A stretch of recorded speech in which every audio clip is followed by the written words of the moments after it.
Добрый день, уважаемые коллеги. Так, я хочу узнать, среди нас есть фермеры, которые грант в прошлом году выиграли, и нам предстоит еще большой труд, чтобы открыть свое дело. Действующий фермер. Плохо. Сегодня надо было пригласить тех людей, которые выиграли в прошлом году грант. Это 34 было фермеров, индивидуальных предпринимателей, которым предстоит это дело реализовать. И вот, и по сути я затрону, может быть, еще больные темы, которые касаются действующих фермеров. А я как начинающий грантополучатель, который я должен открыть свое дело, я затрону несколько моментов. Да? Во-первых, вот с получения субсидий мы должны в течение 18 месяцев открыть свое дело. Это по табунному коневодству, это по разведению крупнорогатого скота, молочного разведения молодняка и так далее. Я выиграл в прошлом году грант разведения молодняка крупнорогатого скота на мясо. И вот я в прошлом году, в августе, кажется, или в августе, нас объявили победителями. Вот с того момента началась такая бурная деятельность, но оказывается подводных камней очень много, да? Во-первых, хорошо, что под Минсельхозом есть центр. Как точнее сейчас называется центр ресурсного обеспечения. Первое время консультационно. Первое время они помогают, да? Как бизнес-план делать, да? Я как бывший работник Министерства финансов, до уровня заместителя министра финансов работал, экономист, финансист, это все мне понятно. Это все на бумаге так красиво, хорошо, покупаем и так далее. Но некоторые начинающие фермеры даже не знают, как бизнес-план делать, да? Наверное, вы когда-то сталкивались с этим. Но я, как финансист-экономист, когда на меня выходит, я помогаю, да? В этом плане тоже надо нам подумать. И оказывается, у нас есть вот такая ассоциация, да, ОПКОР, название такое хорошее, да? И оказывается, Розалия Петровна, Романовна, вы должны были начинающим фермерам сказать, что по вопросам всяким, да, очень много, к вам надо было обращаться по всем вопросам. Но, к сожалению, я вступил в вот эту ассоциацию, да, из меня деньги взяли, да, и не объяснили. Вот сейчас я сижу и думаю, может, оказывается, по каким-то некоторым вопросам можно было сюда выйти, да. Ну, хорошо, что представитель Минсельхоза нам объяснили, есть такая фирма, баланс, или, да, которая может объяснить. Очень много отчетности приходится заполнять. До сих пор вы тоже. Некоторые люди, наверное, я для себя подумал, можно на этом зарабатывать, да, как предприниматель, который разбирается в отчетности. В образовании сам бухгалтер, финансист и экономист. И как бывший чиновник, я понимаю форму отчетности всех. Да? У всех фермеров, наверное, затруднения есть. Если это фермеры юридического. Еще в прошлом году, оказывается, закон изменился. Если раньше крестьянское фермерское хозяйство могли без образования юрлица открыть, оказывается, с прошлого года мы столкнулись с одной проблемой, оказывается, мы только индивидуальным предпринимателем можем быть. А если мы хотим крестьянско-фермерским хозяйством быть, то мы должны их регистрировать как юрлицо. Мы это понимаем, если юрлицо, это бухгалтерия и так далее, и так далее. Вот среди вас есть крестьянско-фермерское хозяйство, которые юрлица. Вот видите? Мы выбираем другой путь, да, потому что отчетность делать, если мы не бухгалтера, если мы зоотехники, ветеринарии, вообще в целом мы занимаемся этим хозяйством, конечно, форму выбираете индивидуальное предпринимательство, И крестьянских фермерных хозяйств юрлица, видите, среди нас нету. Нам никто не объяснил этот вопрос, пришлось нам налоговым самим разобраться. Хорошо было в центре, ну, об этом тоже рассказывали, да? Второе. Начинающие фермеры. Аранкович. Начинающие фермеры. Recording stopped. Еще трудность выбора налогов. Ну, это финансовые расходы, какой вид налога выбрать. Это тоже большая задача. Есть мы, ну, начинающий фермер, у нас своя группа, у вас, наверное, своя группа, да? Но вы, наверное, уже этот путь прошли, и сейчас вот сидите. Recording in progress. А вот начинающим фермерам даже вот помочь, подсказать, какой вид налогов брать, тоже сложно. Их много. Растениеводство и животноводство мы можем получить патент. Тоже не знаю. Никто нам не разъяснял. Тогда, если мы надо дается на финансовый год.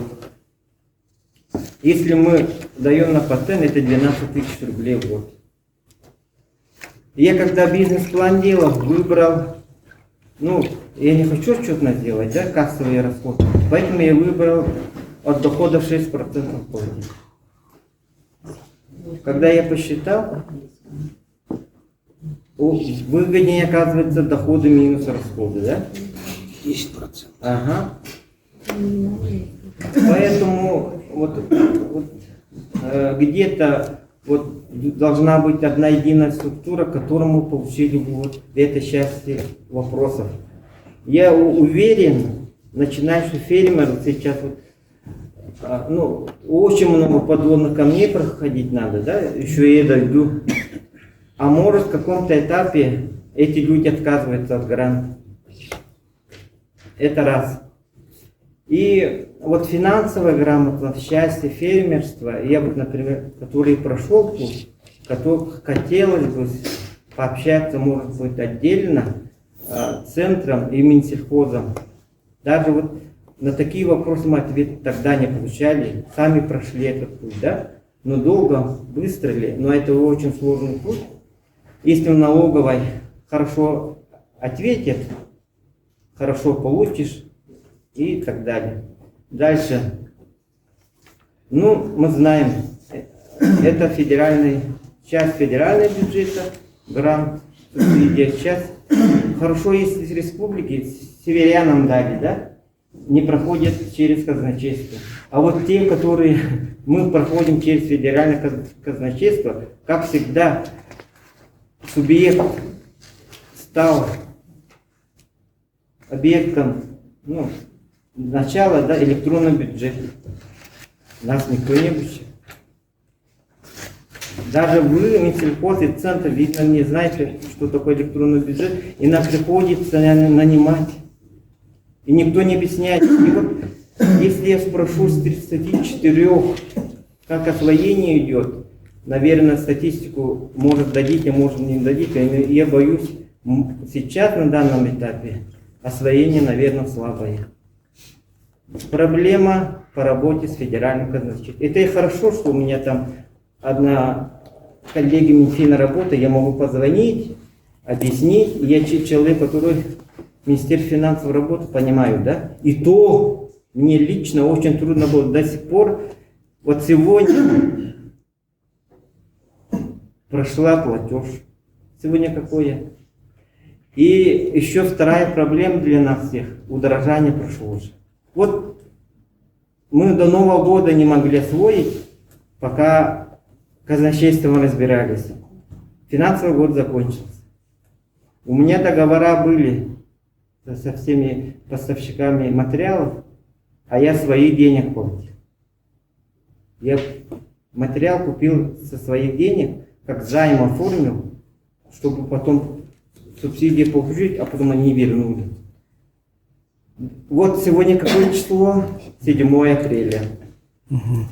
До сих пор еле-еле где-то пропустили. Первый платеж пошел? Да, только сегодня пошел. Я не знаю. Это я как бывший заместитель министра вот так долго осваиваю, да? Остальные как. Пока мы это дело проходили, материалы удорожались. Хорошо, что пиломатериал у нас здесь, у Лохани есть, еле, я думал, что не найду пиломатериалы, да? Потому что я какое-то помещение буду строить на деревянном, брусах и так далее. Хорошо, что есть поставщик, и с ними договорился, договора заключили и так далее. Поэтому я вот так уверен, что многие грантополучатели из-за вот этих подводных камней, мне кажется, они откажутся от субсидий. У меня тоже нет, как раз было такое желание, да, зачем я потом еще раз скажу, да, но я не такой человек, чтобы сдаться, я 5 лет занимаюсь разведением скороспелых, и к этому мы идем уже осознанно. И параллельно я подавал документы на земельный участок, да. Я очень волновался. Я очень боялся, что земельный участок мне не дадут, может. Но слава Богу, вот только сейчас мне договор аренды подписали. Представляете? Почти год проходит. И вот эти административные барьеры, с которыми сталкиваются простые селяне, мне кажется, это самый-самый трудный вопрос, и которым мы не можем получить помощь ни от кого. Это я грамотный человек, это я законы читаю, и здесь открываю законы. У меня еще есть знакомство, везде могу обращаться, там попросить, да. И то мне тяжело было эти дела открыть. Да, пока не открыл еще. Дальше. Сейчас удорожание материалов. Как здесь быть? Размер субсидии мы не влезаем. Это другой такой большой вопрос. Что будем делать? Или мы... И пришлось мне продать квартиру, чтобы вложить в это дело. Почти 2 миллиона вложил, да? Так. И еще самая проблема, оказывается, столкнулся в Артемском Улусе, это вот населенном пункте. Кто это здесь занимается табунным коневодством и разведением крыс, нету пастбищ. Это ужас. И я боюсь, вот в сентябре я покупаю экоту Имади, вот ФПК, представитель, 50 голов у меня договор намерения подписанное. До лета дойдут, а мне потом же до осени надо вырасти, это полтора года по бизнес-плану. А куда я на свалку выпущу? Они будут в свалку кушать, вот здесь Чапаева, вот здесь рядом, да? И поэтому вопрос стоит, чтобы нам предоставили участки пастбища. Еще проблемы нет сенокосных угодий вообще. Я тоже боюсь, да, я хорошо организовался, уже 120 тонн на свои деньги. Опять же купил сено и сенаж. Я надеялся в душе, что почему сегодня Россельхозбанка нет, а Алмаз-Эргенбанк тоже. Я хочу задать им вопрос. Когда я открывал туда лицевой, свой расчетный счет, я очень был уверен, на заготовку кормов я у них кредит возьму на 1,5 года. Купишь из 3 пальцев. Извините меня. Я удивляюсь, но до руководства не дошло. При этом субсидия у них лежит, энная сумма собственных средств. Почему кредит не дают? И я хотел 1 200 000 взять, чтобы пришлось квартиру продать и сейчас обеспечить кормами, да? Потом я изучил нормативные наши документы, которые вы даете субсидируете корма. Думал, там какую часть может быть закрыть свои, это 1 200 000, да? Не то, что было. Там написано заготовителем кормов. А кто они? Я вообще пока не понял. Я понял, что открывая свой бизнес, я предоставлен сам себе. Мне никто не поможет. Да? При этом очень хорошо говорим обеспечение продовольственными товарами, безопасность, да? Сегодня тоже сказали. Вот эти моменты нам надо обсудить сегодня. Реальная помощь фермерам. Да, спасибо правительству Российской Федерации, нашему правительству. Вот агростартап, вот то, что сейчас вопрос, программа, уже который год работает, это очень хорошая программа.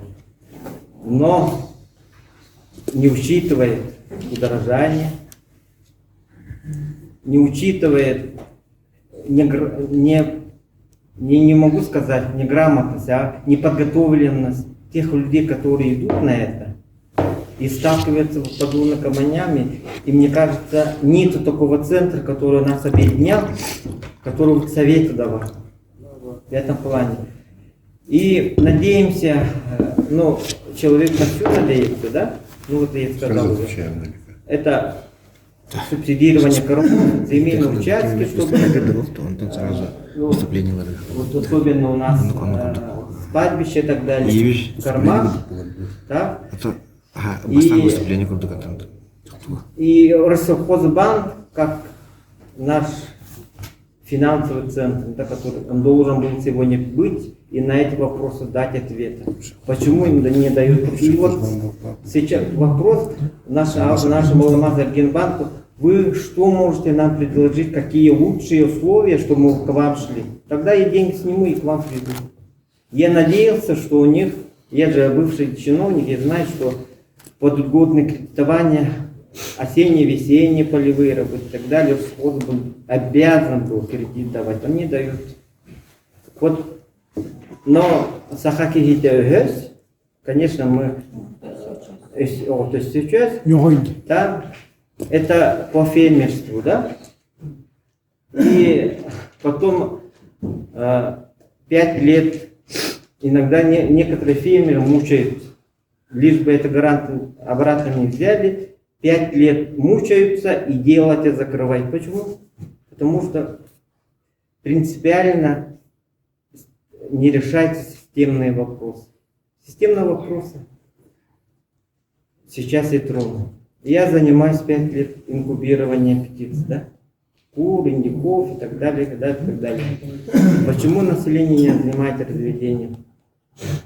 Корма очень дорогие. Почему на республиканском... Вот Минсельхоз, уважаемые мои коллеги бывшие, друзья мои, только поддерживает традиционные отрасли. Лунное коневодство, животноводство в виде крыс, оленеводство, а мелкие, вот этот, которые дают быстрый эффект, как кролиководство, козоводство, птицеводство разных видов, как индюков и так далее, вы вообще забыли. Вот поэтому я, вот в голове уже обрисовывается, я буду делать от имени себя, как уже индивидуальный предприниматель, как фермер, как общественный председатель при Минфине, напишу, чтобы население, чтобы занималось. Надо 2 вопроса. Во-первых, занималось бы какое-то базовое предприятие, чтобы население продавало инкубационные яйца. Тоже проблема. Нергинская птицефабрика может легко этим заниматься.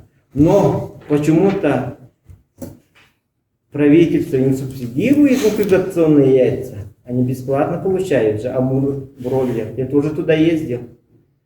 И у них просила продать яйца бройлеров, да? Они сказали: нет, мы населению не продаем, потому что мы субсидируемся. Где логика? И вот когда решится этот вопрос, мне кажется, любой человек купит в магазине Тимин, он дилер, простую инкубацию, который входит туда от 48 до 120 яиц куриных, 50 и до 80 индюшиных, от 24 до 50 гусиных он может открыть, инкубировать и за лето обеспечить себя, еще может быть соседям, своим мясом и так далее. Да? Второй вопрос. Почему у нас корма очень дорогие? Есть вот основной корм для птиц и для наших будущих молодняка крыс — это пшеница, ячмень и овес. Тимини оно стоит сейчас 30 рублей килограмм. Тогда как средний Алтай, например, 10 рублей, 3 раза дороже. И никто не занимается. Вот Аям за ЖД, у них почти 10 рублей только платят за переработку. Почему на государственном уровне никто этим вопросом не задается? Потому что простому человеку надо все равно купить. Мы же удачно сохранили сахарный продукт. Было же когда-то. Почему-то его нет. Поэтому у нас республика, никто не занимается комикормами. И мы вынуждены, даже 3 дорого, вынуждены, да? Потому что молоко и мясо получим тогда не только, у нас качество сена, сами знаете, какое, да? Мы только, если дадим зерносмесь в виде пшеницы, овса, ячменя и концентрированных корма, только тогда мы еще какой-то объем молока и какой-то прирост мяса получим. Я Иванович, 100% тогда прав, когда я защищался бизнес-план, я такой говорил: ой, 700 грамм в сутки буду получать перерыв. Он сказал 1400. А я еще хотел поспорить, но думаю, он прав. Если не будем мы нормально не кормить, то даже 400 и то меньше получим. Поэтому корма для нас это очень важно. Поэтому правительство и Минсельхоз должны заниматься не только базовыми предприятиями, да, и подумать, как население. Если население этим будет заниматься, обеспечивать себя, это же хорошо. Мне кажется, это главная задача. Поэтому на уровне птицефабрик, это якутская птицефабрика может быть поставщиком куриных пород, Нерюнгинская птицефабрика поставщиком для бройлеров, чтобы население вся республика покупала.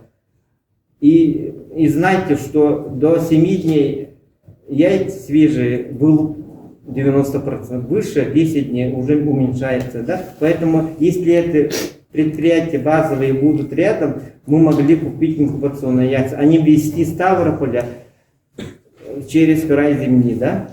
А где-то я читал, что правительство наконец-то хотят гусиную ферму открыть. Сегодня хотел бы услышать. Тогда мы могли бы у них купить гусиные яйца. И осталось только индюшиные фермы где-то открыть. Кому-то, да? Может быть, вот даже я лично хочу этим заняться, может быть, еще второй грант получить и разведение птиц заниматься. И как раз бы вот в Хангалатском улице я легко обеспечил бы цыплятами, да? Поэтому, я, который человек занимается этого давно, но грантом связался только даже года нету. Но видите, уважаю вас всех, ваше время, я, конечно, сейчас сяду. Очень много. Так, спасибо.